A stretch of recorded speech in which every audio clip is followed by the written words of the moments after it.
Alors Vincent, je vous propose une dernière question avant de faire une petite pause. L'Union européenne, depuis 2015, fait du quantitative easing, c'est-à-dire fait tourner la planche à billets à hauteur de 80 milliards d'euros par mois, depuis un petit peu moins. Merci de bien vouloir nous expliquer s'il y a un seuil au-delà duquel ce ne sera plus supportable. Sûrement en premier pour les Allemands, au regard de leur histoire catastrophique d'après la guerre de 14, et plus généralement, vers quoi cela nous conduit. Merci à vous de bien vouloir nous éclairer sur ce fait. C'est la deuxième question que j'ai avec un seuil. À quel seuil ceci va-t-il éclater? La première, c'était sur les targets, et maintenant c'est sur le quantitative easing. Quel est le seuil qui va faire que ça va claquer? Alors sur les targets, j'avais une réponse relativement facile à cause des chiffres ronds, mais ça ne marche pas pour le quantitative easing parce qu'il y a trop de chiffres possibles qui pourraient être pris en compte. Et par conséquent, vous n'avez pas un endroit précis où vous pouvez dire « Ah, là, ça va forcément déclencher des réactions psychologiques. » Donc, dans ce cas précis, je ne peux pas vous dire à quel seuil ça correspond le moment où le quantitative easing sera jugé excessif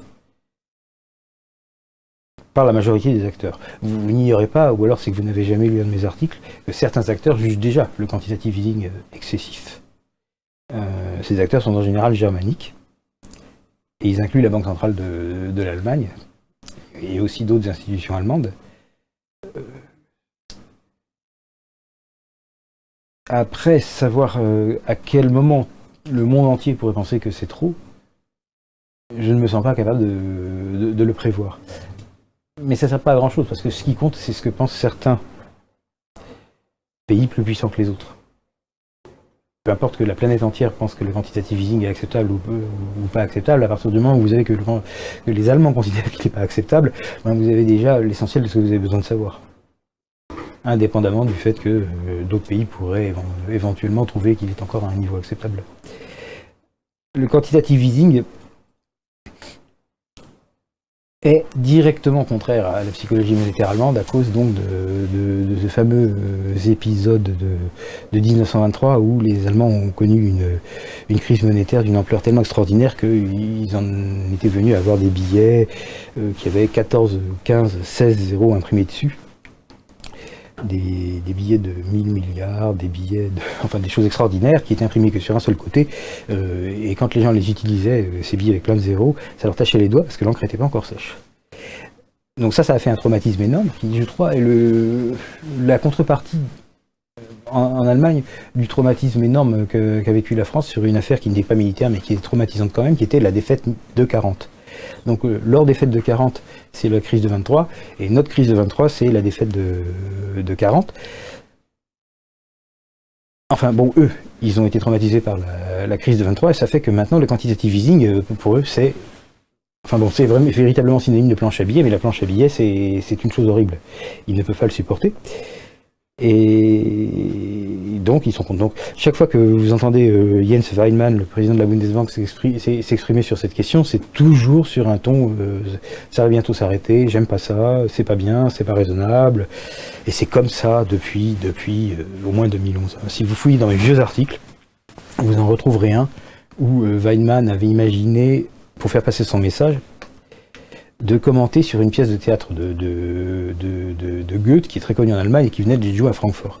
Et donc en fait, il avait fait cette pièce de théâtre, où on voit apparaître Méphisto, le diable, une paraphrase exacte et complète des méfaits de l'inflation et de pourquoi c'est pas bien de faire du quantitative easing.